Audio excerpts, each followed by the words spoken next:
Public radio, NPR, where the news is what we say is the news. Welcome to the BJ Show. Let's rock and roll. Rock and roll. Come on, everybody. Let's lose control. Brand John never wants to follow. Yeah, ready for the ride. It's the BJ Show. BJ Show. Apple pie, baseball, America, John Combest, they all sort of fit into the same. Brad, I just had to bring in my American flag this morning. Now, I know that flags are weatherproof, and these colors don't run. But when we have a big storm, I always like to take down the American flag from in front of my house and bring it in until at least the worst of the storm passes. And I'm taking the flag down and I look at the red, white, and blue and I just hear our theme song, Brad. And I think more people are going to associate the red, white, and blue with our theme song. I Brad. thought you looked at the American flag and you thought of Tracy's station. Oh, you can tell it's Friday. Speaking of shout out to other stations, is it a Jason Rosenbaum Friday? No, that was last week. Yeah, well, you said every other week, right? Isn't what it is? Yeah, I think it's every other week. Yeah, it was last week. I'll double check, but yeah.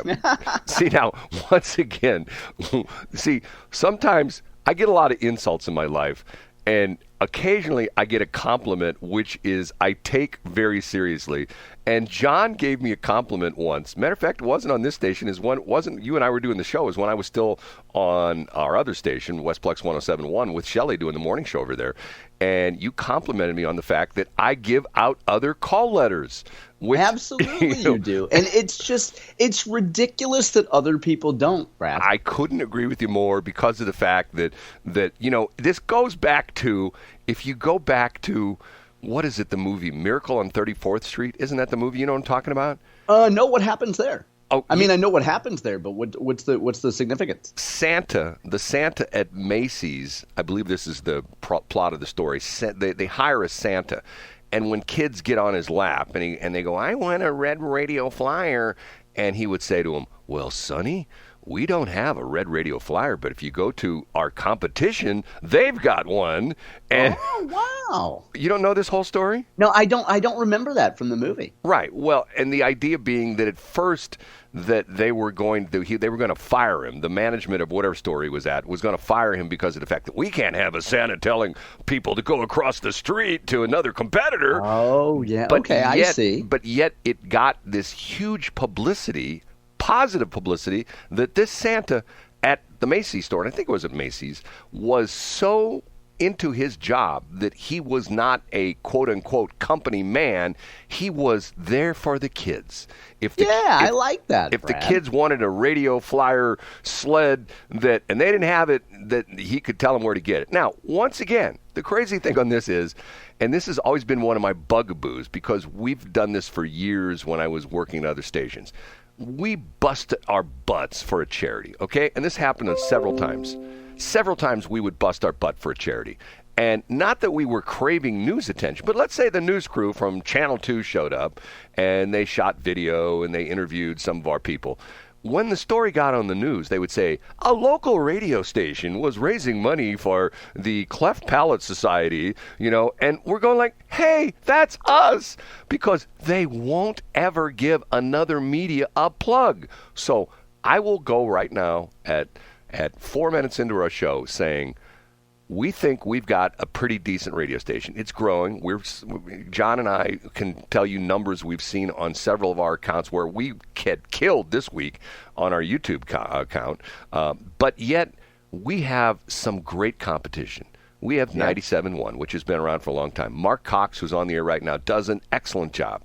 We used to have Jamie Allman, and fortunately that didn't last. Jamie did a bang-up job. I love that. I would listen to that show in my car after we got off the air, Brad. He was great, and he won't talk much about it, but I sort of read between the lines is that the budget they weren't hitting the numbers, so essentially what they've gone now is they've gone 104.9, and I'm not saying bad things about it. I'm just stating the truth. They have no local programming at all. It's all either network programming or it's the guy from Nashville who is on the mornings now. Okay, moving up the dial, we have Tracy. I make fun of Tracy all the time, but she spent a lot of money, and she has, for the most part, with few exceptions, she has a lot of local hosts. Although I saw something on her Facebook the other day that what's the lady? You know, Catherine Dreyer? No, the lady who is married to. She used to be a police officer, and you know who I'm talking about. She's doing Trisha Bynes? No. The black lady. What's the black lady's name? Oh, is it Peggy Hubbard? It's Yeah. a Hubbard. Penny or Peggy? I believe she's Or Old Mother. It's one of the Hubbards. Peggy. I believe she's in the hospital. Because I saw a post that somebody had said, you know, hey, send your prayers for Peggy, and it showed her look like she was. Oh, wow. Are you serious? Well, like I said, and, you know, once again, I mean, I don't mean any ill will to anybody. And, you know, technically she's a competitor of ours, but I hope she's doing well, and I hope Tracy's doing well. Okay. Then, well, and also, Brad, real quick, I mean, you're lucky because you haven't been blocked by Tracy's station, so that's kind of a nice thing, right? I have, John. You have? Okay. Yes, I am blocked personally from Tracy's station. Oh, I see. What Okay, you're so saying. I interrupted you. You were going Okay, on. and then moving up the dial, we have my old friend, and he sort of screwed me, but I still don't have ill will feelings about him. If his car was on fire in the highway, I would think twice about pulling him out, but I'd ultimately pull him out of the fire. Jeff Allen and his partner Joe Rush, who are really doing a great job with their station, News Talk STL. And the interesting part of this is they are being relentless about what's going on with the Odyssey thing. And if you know anything about Odyssey, Are they dancing on the grave, would you say, Brad? I obviously don't listen to that station, Well, but would you say they're dancing on the grave of Odyssey, or how would you describe it? Do you know who Todd Showalter is? I know the name. I don't know him, though. He's a political cartoonist. And he's Oh, yeah, you shared this with me. well, before. he's done many new cartoons where the crazy weird story is that unfortunately Odyssey has gone through bankruptcy. And a matter of fact, they're actually technically out of bankruptcy, but the new owners of the stations, the new investors who bought the company out of bankruptcy, have not taken over the operation of the stations yet because of the fact that they have to get FCC approval for all the licenses, which hasn't happened yet. So matter of fact, the largest stockholder in the newly reformed company is George Soros. Yeah, who's a very moderate, neutral guy, Brad. He calls it right down the middle. I think John's been on marijuana or something like that. Because, I have, yeah. Because George Soros is like ultra left. He's the guy that got us Kim Gardner and a bunch of other DAs around the country. And essentially he is to a certain extent, I should like him because he's a disruptor, but I think he's a disruptor with bad intentions. But that's just my whole feeling. Anyway, I don't know what's going to happen with Odyssey, not necessarily just from the George Soros thing. Usually when you see something like this happen, and it happened with two of the big radio companies, with Cumulus and also with not Clear Channel, that's the old name, iHeart, there were major changes when the new when they came out of bankruptcy, and to the point where Cumulus is still fighting to reduce some of their debt, even though their debt was severely reduced through the Chapter 11 bankruptcy. I got a feeling there's going to be some crazy changes, and I'm going to tell you this right up front, and I hate to even say this, I got a feeling that when the new Odyssey people take over, they're going to sell some stations, and we're going to have another God Squad station here in St. Louis. Well, we need more of them, Brad. Right, we do. Okay. We don't have enough. And real quick, though, let's move up the emotional ladder a little bit. And when we talk about people who do promote other people, let's give a shout out to our friend Tony Botello in Kansas City. He's been nice to us lately. Who gave us a nice shout out. I hate the word nice. Who gave us a kind and thoughtful shout out on his blog the other day. He did. Tony's another great example. We've mentioned this before, Brad, of somebody who isn't threatened. He and I are both bloggers. You know, Tony's been blogging since 2005. I started in 2001. Like, a guy like Tony is not going to look at my website or our radio show and think, oh, I can't believe those guys are getting an audience. You know why? Because Tony's got a hell of an audience. Tony's not threatened by other people's success. So big shout out to Tony for giving us a shout out the other day. We appreciate it, Tony. John, even though one of your friends likes the fact that when you and I disagree, I couldn't agree more with you on that. I mean, that's true. I've talked about a very special friend who I had quite a long conversation with yesterday. Shout out to that individual. I've talked about this in depth because I see this in the YouTube community, like especially these car guys I follow. The guys, the guys at Goon Squad, they bring the guy from V-Tuned in, and they talk about, hey, you V-Tuned, he does these kind of cars on his channel, and then all of a sudden they bring in Cleetus McFarlane, and Cleetus McFarlane has them in his race, and they co-promote, and I'm going like, okay, they get it. They're all in the same pie, and yeah, they have slices of that pie, but what they're doing is they're making that pie bigger. They're not absolutely. They're not grabbing a bigger Brad, slice. And one more thing before we get into the top three here. Before we get into the polka singers with our top three, the real thing that I like about that when you mention the car guys is, Lord knows when it comes to Cleetus, more men need a little help finding the Cleetus. Ancient Chinese secret. Okay. Oh, yes, it is, Brad. Enough of that. Oh, vertical smile. Let's do the top three, Brad. Time for the John Combest top three. And John doesn't like the way the singers say "Combest." He's sort of anal about that because it's that German pronunciation. I thought it was Polish, Brad. Whatever it is. Okay. And who do we have for that? Who does this every morning with us? I'm Casey Kasem. And he starts with In third place, Brad, I'm going to have a conversation with Egbert this afternoon, and I was really hoping you could weigh in on it on my behalf with me. I want a new title for the show, Brad. Can you guess what the new title I want is? I hope it's not anything to do with Cleetus McFarlane, but go ahead. It is not. And I don't need any help in that regard, if you know what I mean. But here's the thing. I want my new title to be one that I've stolen from one of my headlines today, which is via the folks at McClatchy. They own the Kansas City Star, among other properties. Right. Brad, they're hiring an audience growth producer. That's what I want my title to be, Brad. Audience growth producer. Now you say, John, what kind of growth is growing on an audience? Well, I mean, Lord knows. But what this person will do, Brad, and I think a lot of folks who listen to our show and listen to us on YouTube have experience with this. Maybe they want to go work for the Kansas City Star. An audience growth member needs to go out. This used to be called like a social media manager. But here's what you need, Brad. If you want to work in the Kansas City Star, you're going to have a, quote, positive attitude and a willingness to listen to community feedback. Now, here's the part, Brad, that you're going to quibble with. Are you ready to be a quibbler? I'm always ready for quibbling. The job demands may include some nights and weekends. Oh, my God. No. I know. So, Brad, I have a feeling that if anybody applies to this, they're going to get the job. Who wants to work on a night and a weekend? Now, the kicker of this job description, Brad, which was brought to us by journalismjobs.com. I love to go there and search for Missouri jobs, and kind of poke at the media. You know how I get, Brad. And the kicker, though, is it describes major Kansas City news events as, quote, like Kansas City Chiefs games and elections. Now, you notice, Brad, they didn't say Kansas City Royals games. That's weird. I mean, so major events in Kansas City, like Chiefs games and election nights. So I guess the Royals don't exist. Brad. I guess except every 20 years the Royals don't exist. I'll be honest with you. I don't think the Royals are too much long for Kansas City. I really don't. I think they're going to leave. You think with the stadium hubbub and everything, you think they're going to maybe pack up and go to Nashville? I do. I really do. I mean, I think it's sort of sad. I mean, matter of fact, they've already and Kansas City is going to have, if they do that, Kansas City is going to have what we have hovering over our heads with football. We've lost 2 NFL teams. Okay.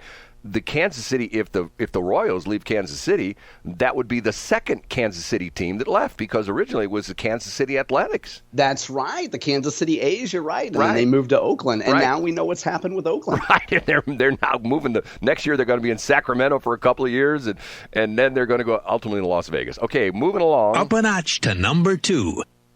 A national story with a St. Louis tie, Brad. The St. Louis Post-Dispatch has both a straight news story, or as straight as the Post-Dispatch gets, and an editorial about this today. Jim Hoft, who many people know as the Gateway Pundit, his parent company has filed for bankruptcy. Really? Now, a lot of people on the left will be doing a victory dance and spiking the football about this. But as I understand it, it's a pretty common tactic for people who are looking to shield themselves from litigation or they have people going after them. Folks might recall that the Gateway Pundit and Jim Hoft posted misinformation, or was proven to be misinformation, about 2 Georgia poll workers who ended up suing Jim Hoft. So this appears to be a way, and according to Jim Hoft, this is a pretty common way for people that are facing different types of litigation and different lawsuits to essentially shield themselves. So to me, Brad, you know way more about this than I do. To me, this seems like kind of a non-story, but it does have a Missouri tie because Jim started out here. The Gateway and Gateway Pundit is a reference to the Gateway Arch, of course. And I believe he moved several years ago down to Florida. He doesn't live here anymore? You're probably more familiar with this kind of tactic, Brad, as it relates to bankruptcy shielding a company. Well, he doesn't live here anymore. He lives in Florida now? Yeah, I think he moved there quite a bit ago, actually. His brother used to be on Tracy's station. Matter of fact, yeah, that's right. That's right. And his brother worked for his operation. And unless I'm mistaken, Victor Nieves does a whole lot of work with Jim Hoft too. Yeah, I believe he is. And I have pictures of Brian Nieves and his son Victor. And Victor was a little kid when they used to be in our studio in the old days of the Mouth. But that's a whole nother story. Well, the crazy thing on that is that Jim. First off, I'm going to say something I shouldn't say, okay? Jim's one of those newspaper guys, one of those guys that's great until you get him on the radio. And he sounds like this. Hi, this is Jim Hoft, and let me give you the latest story, what's going on. Not to make fun of the guy, but it's to the point where it's interesting because there's a reason newspaper people are newspaper people, because when you talk to them, they all sound like that. I get what you're saying. I work for the Post-Dispatch, except Sarah Fenske, who is that her name? She's the lady that used to work. She's got the voice of an angel. How do you talk to a Fenske angel? Well, Brad, we're running short. We're coming up on something at 7:20. Why don't I get into number 1? Well, she's the lady who used to do the midday show, and she's over back. Oh yeah, at the she's fantastic. Times. Okay, yeah, okay. Sarah Here we Fenske's go. great. Number 1. The number 1. The media just won't let it go, Brad. Dean Plocher. By the way, the media should be in capital letters there with the trademark after it. The media. I should be more specific. The mainstream media just won't let it go. Dean Plocher. Now, Dean's pulling a pretty interesting gambit here, Brad, or gambit, I should say, here, Brad, because the House Ethics Committee, members of the committee, including Democrats, voted 6-2 to turn down this report that was slapping his wrist. And the members of the committee are like, no. We're not gonna put our stamp of approval on something that admonishes Dean right now. So in Dean's mind, Dean wants a letter from the committee that says is Dean not guilty, but Dean is free and clear, and this whole thing has been a sham and is ridiculous. So media asked him about this, Brad. He's trying to talk about the budget yesterday, and the Post-Dispatch reports on this today. The story is from, I believe the story is from, Kurt Erickson. And so anytime Dean Plocher wants to talk about what's happening in the legislature, the media is like, oh, but what about the ethics? Do you have anything more to say about the ethics? And then when he doesn't entertain their queries, they get all pissy about it and talk about how he storms out and he's got a bad temper and whatever. But here's the crazy thing, Brad. We're going into this Republican primary for Secretary of State with 8 candidates. And I got to tell you, we go into the primary, and originally, Denny Hoskins is running, and I love me some Denny Hoskins, and Shane Schiller from Springfield is in the race, and I love some Shane Schiller. But then, Brad, I see the Post-Dispatch attack Dean Plocher, and I'm like, how do you not vote for Dean? And then I see Jay Ashcroft get in a confrontation with Denny Hoskins, and I'm like, that's it. I'm going back to Denny. I got to vote for Denny. And then, Brad, I see the St. Louis Post-Dispatch week after week attack another candidate, a woman who's been standing up for pro-life issues her entire career, and I say, that's it. How can I possibly vote against this pro-life warrior who consistently stands up for conservative values? And you know what, Brad? We'll probably be talking to her pretty soon. Wow. What an intro John gives. Okay, we're going to take a break. We will be right back. Thanks for checking out the Brad and John Show podcast. This segment of the show is brought to you by John Combest's book, Stalking, Harassment, Internet Trolling, A Guide to Recovering and Rebuilding After Online Attacks. It's a great reference if you've ever been the unfortunate target of a social media attack. It's available on Amazon. Just search John Combest. That's C-O-M-B-E-S-T, John Combest, and the book will show up in your search results. Now it's time for another segment of the Brad and John Show. Can you handle it?